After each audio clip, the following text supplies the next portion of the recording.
Hi guys, welcome back to my channel. My name is Shubham and I am a final year MBBS student at AIIMS Mangalagiri. तो आज मैं आपके साथ अपना एक एक्सपीरियंस शेयर करने वाला हूँ। मैं आपको बताऊँगा अपने फर्स्ट ईयर के बारे में। फर्स्ट ईयर की थोड़ी स्टोरीज़ हैं, डिसेक्शन क्लास की स्टोरीज़ जो मैं आपको बताऊँगा। जो नीट वाले बच्चे हैं उनको सुनने में मज़ा आएगा, तो ध्यान से देखना पूरी वीडियो को और लेट्स गेट स्टार्टेड।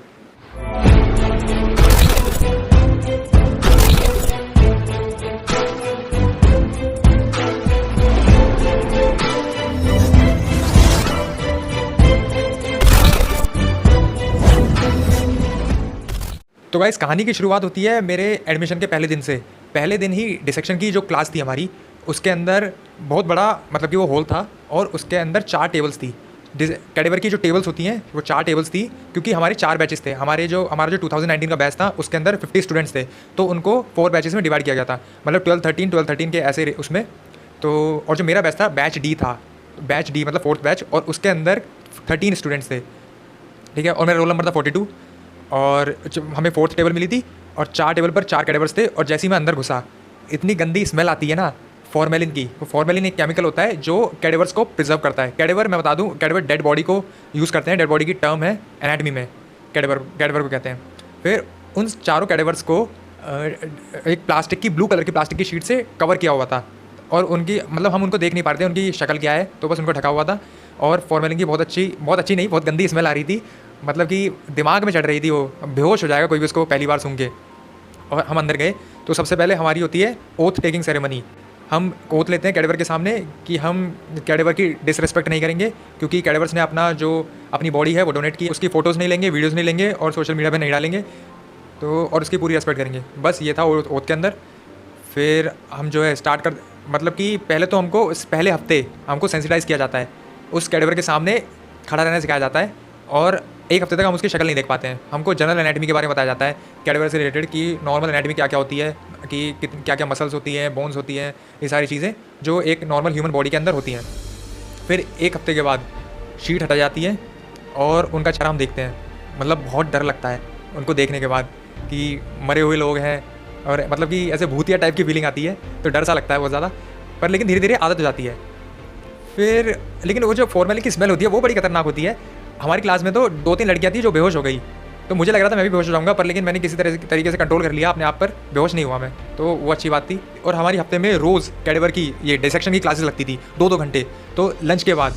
मतलब इतना मुश्किल होता था ना वहाँ पे फॉर्मेलिन की स्मेल में खड़ा होना।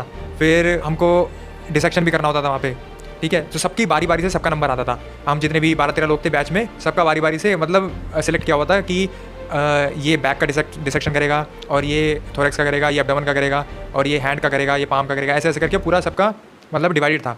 तो गाइस, वीडियो में आगे बढ़ने से पहले मैं आपको ये बताना चाहूँगा कि फिजिक्स वाले ने करीब 20,000 बच्चों का डॉक्टर बनने का सपना पूरा किया है, जिसमें से करीब 7 बच्चों की टॉप 100 के अंदर रैंक आई है। तो गाइज, इस गुरु पूर्णिमा के अवसर पर फिजिक्स वाला है आपके लिए कुछ एक्साइटिंग ऑफर्स और न्यू बैचेस, जो कि वैलिड होंगे सिर्फ 3 जुलाई से 8 जुलाई तक। सो इंट्रोड्यूसिंग यकीन 3.0 बैच, जो कि इंडिया के ड्रॉपर्स का बैच है, और जिसके साथ आपको यकीन 2.0 और 1.0 भी फ्री मिलेगा, और जिसकी कॉस्ट है सिर्फ 3,600 रुपीज़। अर्जुना नीट 2.0 2024 बैच, जो कि है 11th क्लास वाले बच्चों के लिए, और लक्ष्य नीट 2.0 2024 बैच, जो कि है क्लास 12th वाले बच्चों के लिए। ये दोनों ही आपको मिल जाएंगे 3,600 रुपीज़ में। सो गाइस, इन सभी बैचेस में आपको फिजिक्स, केमिस्ट्री, बॉटनी और जूलॉजी के टॉप एजुकेटर्स मिलेंगे। और गाइस, एक एक्साइटिंग न्यूज़ है एमबीबीएस स्टूडेंट्स के लिए, क्योंकि फिजिक्स वाला है उनके लिए PW मेड एड प्रोग्राम, जिसमें आप नीट पीजी की प्रिपरेशन भी कर सकते हैं। तो गाइज, इन कोर्सेज को परचेस करने के लिए डिस्क्रिप्शन में दिए गए लिंक पर जाइए और मेरा कोड SP150 को अप्लाई कीजिए, जिससे आपको इंस्टेंटली 150 रुपीज़ का डिस्काउंट मिल जाएगा। Join PW and let your journey toward success begin. तो गाइज, अब आगे बढ़ते हैं अपनी वीडियो में।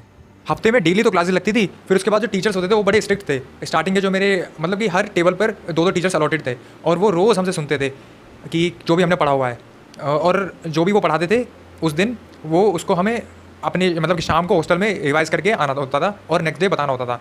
तो बहुत मुश्किल थी स्टार्टिंग में। एनाटमी तो बहुत मतलब कि बहुत खतरनाक लगती है, कुछ भी याद ही नहीं रहता दिमाग में। ऐसी ऐसी टर्म्स होती है, नए नए टर्मिनोलॉजीज, नई नई चीज़ें होती हैं, बहुत सारी चीज़ होती है। मसल का ओरिजिन याद करना, इंसर्शन याद करना, नर्व सप्लाई याद करना, बहुत सारी चीज़ होती है।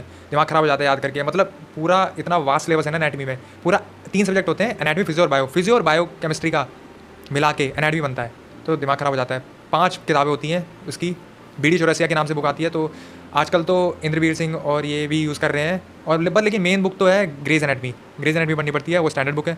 अब मैं आपको बताता हूँ अपने डिसेक्शन के बारे में। तो सबसे पहले मैंने डिसेक्ट की थी थोरेसिक रीजन, मतलब ये चेस्ट वाला जो रीजन होता है ना, इसको डिसेक्ट करना होता है लेयर बाय लेयर। पहले स्किन, फिर सुपरफिशियल फेशिया, डीप फेशिया, फिर फैट वगैरह, ये सब चीज़ें डिसेक्ट करनी होती है। लास्ट में मसल तक पहुँच जाते हैं, फिर उसके बाद अंदर के ऑर्गन्स को डिसेक्ट करना होता है। तो ये मतलब कि इतना इंटरेस्टिंग लगता है ना, मज़ा आता है। जैसे कि मतलब कि सीजर से हम काट रहे हैं और ये स्कैल्पल ब्लेड, मतलब कि नाइफ को स्कैल्पल कहते हैं, स्कैल्पल से काटना होता है, वो एकदम से मज़ा आता है, मज़े वाली फीलिंग। ऐसा लगता है हम सर्जन बन गए, सर्जरी वाली फीलिंग आती है एकदम। मतलब वही चीज़ थी जिसके लिए मैं डिसेक्शन में जाता था। वो डिसेक्ट किया, मतलब इतना मज़ा आता है कि नर्व को बारीकी से एकदम डिसेक्ट करना, वेसल को प्रिजर्व करना, उनको कटने ना देना, और जो स्किन को, सुपरफिशियल फेशिया को एकदम पूरे प्रिसाइजली कट करना होता था, तो मज़ा आता था। लेकिन दिक्कत ये होती थी कि उन सबको याद भी करना होता था। डिसेक्ट करना ही नहीं होता था मेन काम याद करना होता था, और उसको याद करके फिर अप्लाई करना होता था वहाँ पर। और उसको डिसेक्ट करने से पहले उस एरिया को हमें पढ़ना होता था एनाटॉमी की बुक में, जो बड़ा डिफिकल्ट होता था, और याद रखना वहाँ पर। तो दिमाग ख़राब होता था उस चीज़ में, और डांट भी पड़ती थी। कई बार डांट पड़ी है कि तुम्हें ये नहीं पता, ये इसके नर्व सप्लाई क्या होती है, ये नहीं पता तुमको, मसल इसका एक्शन क्या होता है ये नहीं पता। तो सब कुछ याद करना होता था। फिर मैंने बैक का भी डिसेक्शन किया है। मैंने फिर आई थिंक मैंने हैंड का भी किया है, मुझे याद आ रहा है थोड़ा थोड़ा, शायद मैंने वहाँ का भी। और मैंने इस रीजन का भी किया है, नेक रीजन का भी डिसेक्शन किया है। तो नेक रीजन में बहुत ज़्यादा नर्व सप्लाई होती है, बहुत ज़्यादा नर्व्स होती हैं, बहुत डिफिकल्ट होता है नेक का डिसेक्शन। बहुत सारी, मतलब कि जैसे मैगी होती है ना, मैगी के अंदर नूडल्स होते हैं, तो इस तरीके से नर्व्स होती हैं उसके अंदर। तो पता नहीं चल पाता कौन सी नर्व कहाँ जा रही है, एकदम भूल भुलैया की तरह। और अब बताऊँ टीचर्स के बारे में, तो मतलब कि कुछ टीचर्स तो बड़े स्ट्रिक्ट होते थे, तो वो डांटते थे बहुत ज़्यादा कि ये तुम नहीं पढ़ के आए और ये कल पढ़ के आना, या ऐसे पढ़ाई के बारे में बात करते थे। कुछ टीचर्स होते थे फुल चिल, मतलब कि टाइम पास कराते थे मज़े में, और डिसेक्शन भी हो जाता था। मतलब उसी चीज़ के लिए, मतलब वही मज़ा आता था वहाँ पे डिसेक्शन में, मतलब क्या बताऊँ। और जो टीचर्स ऐसे मतलब कि फुल टाइम पास करवाते थे, मेरी उन टीचर के साथ बड़ी बनती थी, मतलब मज़ा आता था। मैं खुद यहाँ से कुछ बोल रहा हूँ, सर वहाँ से कुछ बोल रहे हैं, तो ऐसे एकदम फुल चिल रहता था माहौल, तो कुछ ज़्यादा स्ट्रेस नहीं होता था उस टाइम पे।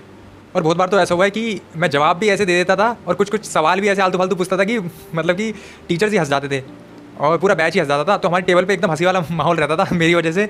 और बाकी बैच वाले जो लोग होते थे वो देखते थे कि इस टेबल पे चल क्या रहा है, इस लास्ट बैच डी में चल क्या रहा है, मतलब कि टीचर्स इतनी ज़ोर ज़ोर से हंस रहे हैं, टाइम पास हो रहा है इस बैच में। और एक बार तो ऐसा हुआ है कि एक मैम थी, वो बड़ी स्ट्रिक्ट थी, तो उस टाइम पर हार्ट चल रहा था टॉपिक, तो उन्होंने मुझे दिया हार्ट, और उन्होंने बोला उसको एनाटॉमिकल पोजीशन में पकड़ के दिखाओ। एनाटॉमिकल पोजीशन में पकड़ना होता है, मतलब कि जिस पोजीशन में हमारी बॉडी में वो ऑर्गन है उसे कहते हैं एनाटॉमिकल पोजीशन। और तो मैम ने बताया कि उसको लेफ्ट हैंड में पकड़ना होता है, लेफ्ट हैंड में, क्योंकि वो लेफ्ट साइड टिल्टेड होता है। पर लेकिन मैंने पकड़ा राइट हैंड में, क्योंकि क्या फ़र्क पड़ता है लेफ्ट हो या राइट हो, क्योंकि हार्ट तो है ही सेंटर में, एक्चुअली तो वो सेंटर में ही है, टिल्टेड है लेफ्ट की तरफ, तो राइट में पकड़ो या लेफ्ट में पकड़ो, क्या फ़र्क पड़ता है। मैंने पकड़ लिया राइट में। मैम को लगा मुझे तो कुछ आता ही नहीं हार्ट के बारे में, मैंने एनाटॉमिकल लोकेशन ही गलत बता दी, इस वजह से मैम बड़ी गुस्सा हो गई, और मुझे पूरा का पूरा हार्ट का टॉपिक पढ़ने के लिए दे दिया होमवर्क, मतलब कि पनिशमेंट दे दिया, और दो बार लिखने के लिए बोल दिया कि दो बार इसको नोटबुक में लिख कर लाओ, उसका डायग्राम सहित, मतलब कि डायग्राम के साथ पूरा बना के लाओ 2 बार। मतलब इतना बड़ा टॉपिक था ना हार्ट, क्या बताऊँ। एनाटॉमी से पूरा लिखा मैंने रात को बैठ के, आधी रात को बैठ के। फिर उसी दिन लंग्स के बारे में भी रिविजन चल रहा था, तो लंग्स के बारे में मुझे बताने के लिए बोला, तो मुझे लंग्स इतना ढंग से आता नहीं था, तो उसमें थोड़ी बहुत मिस्टेक कर दी मैंने, तो उस बारे में और गुस्सा आ गया मैम को, और मुझे लंग्स भी दे दिया करने के लिए कि लंग्स के बारे में भी तुम करके आना, पढ़ के आना और लिखो। मतलब लंग्स को 2 बार और हार्ट को 2 बार, और पूरी रात बैठ के मैं यही लिखता रहा। फिर मैं ढंग से पढ़ के गया अगले दिन, फिर मैंने बता दिया कि मैम मैंने पढ़ लिया और ये होमवर्क मैंने कर लिया है, बस। फिर मैम ने साइन कर दिया उस पर, लेकिन बहुत दिमाग ख़राब हो गया था उस चीज़ में। एक बार तो डिसेक्शन में आपको बताना चाहता हूँ कि जो एक बैच बी है उसमें मेरा दोस्त है, और उसमें वो डिसेक्ट कर रहा था, और एक बहुत ही मेन वेसल होती है, आर्टरी होती है पैरों के अंदर, फीमोरल आर्टरी। तो उसने क्या किया, उस फीमोरल आर्टरी को ही काट दिया वो निकाल दिया, तो फिर डिसेक्ट कर दिया उसको, आर्टरी निकाल दी, आर्टरी गायब हो गई वहाँ से। फिर सर आते हैं, सर डिसेक्शन करते हैं, देखते हैं कि इसमें आर्टरी कहाँ गई, ये आर्टरी तो मेन है, फीमोरल आर्टरी तो होनी चाहिए थी, पर लेकिन आर्टरी नहीं है इसमें, ऐसा कैसे हो गया, ये तो बड़ी अलग टाइप की बॉडी है, मतलब ये तो बहुत डिफरेंट चीज़ हो गया, मतलब कि हमने तो कुछ अलग चीज़ डिस्कवर कर दी, इसमें आर्टरी होनी चाहिए थी पर आर्टरी है ही नहीं, गजब हो गया यार बाद में दोस्त पीछे से हंस रहे होते हैं कि आर्टरी तो उसी ने गायब करी है ना। तो गाइस रोज़ हम डिसेक्शन क्लासेस में अटेंड करते थे, एक भी दिन छुट्टी नहीं ली मैंने, और हम रोज़ पढ़ते थे। फिर मैंने पढ़ना स्टार्ट कर दिया, फिर मैं सीरियस हो गया पढ़ाई को लेके, और मतलब कि ये सिलसिला चलता रहा, सिलेबस बढ़ता रहा, और टेस्ट आते गए, फिर टेस्ट भी देते रहे, डिसेक्शन भी करते गए, डिसेक्शन, और मतलब कि बिना ग्लव्स के मैं तो डिसेक्शन करता था, और स्कैल्पल ब्लेड को लेकर। फिर वहाँ से फिर लास्ट में जो होता था, क्लास के एंड होने पे हाथ धोने पड़ते थे, तो हाथ धोने के बाद ढंग से मैं साबुन से हाथ धोता था, और फिर उसके बाद खाना भी खाना होता था, तो बहुत अजीब लगता था यार, मन नहीं करता था उन हाथों से खाना खाने का। मतलब फिर धीरे धीरे करके आदत हो गई कि यार चलो खा ही लेते हैं। तो गाइस आई होप आपको ये वीडियो अच्छी लगी होगी, और अच्छी लगी है तो वीडियो को लाइक करें, शेयर करें और चैनल को सब्सक्राइब करें। मिलते हैं नेक्स्ट वीडियो में।